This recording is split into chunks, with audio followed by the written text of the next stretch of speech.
Can you explain Wisconsin? Sure. Would you explain the real deal on Wisconsin?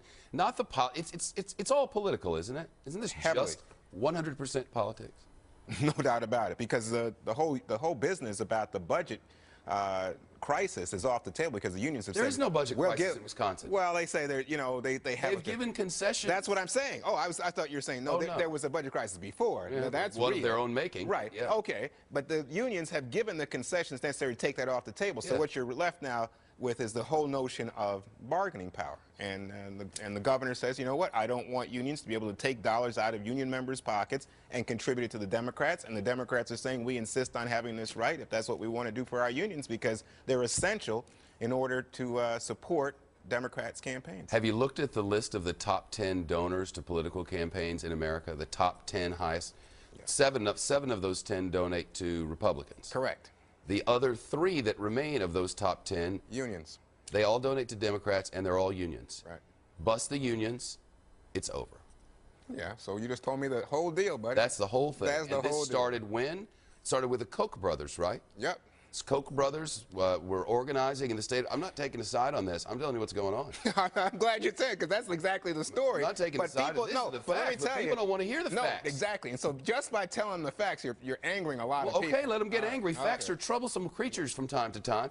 The Koch brothers, among others, were organizing to try to bust labor. It's what big business wants to do, bust labor. This isn't a new concept. So they started getting organized. They gave a bunch of money to the governor's campaign.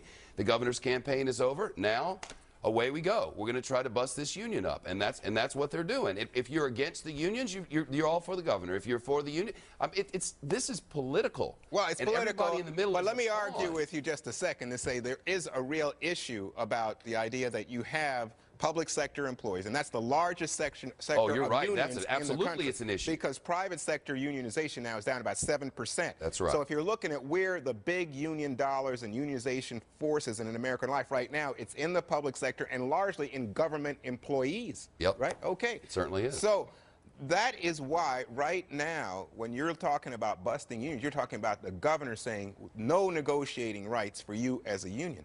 And that's you know, a lot of people are angry at teachers, given what's going on with schools in this country.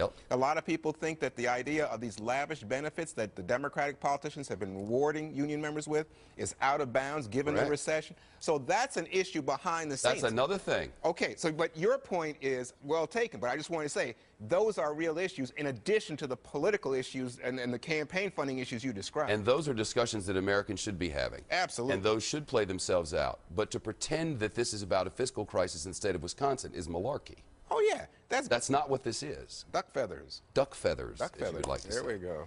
All right, but have your argument. It's one worth having. I mean, you can make a constitutional argument. You can go back to some presidents from a long time ago when the place was being founded who said, you know, we really shouldn't be organizing government workers. That's not how this works. So you can make that argument all day long, but that's not what Wisconsin is. No, but it's an important argument to be had given some of the benefits, these extraordinary benefits. I mean, you know, a policeman retires, he's still in his 40s or 50s, and he's getting half pension, then he's doing double time. People are saying, wait a minute, I'm up against a difficult recession. Why is that not the case in the private sector? The really problematic thing is they were promised this. They worked all their lives for this. On a contract they signed. On a contract that both sides signed. Right. We have a contract law in this country, too. But you know what? In the USA Today, it said 60% of Americans say these unions should have bargaining rights. So if the governor is willing to sit down and talk to the people, he can win. But public opinion at the moment is not with the governor of Wisconsin. The timing is very good. Right.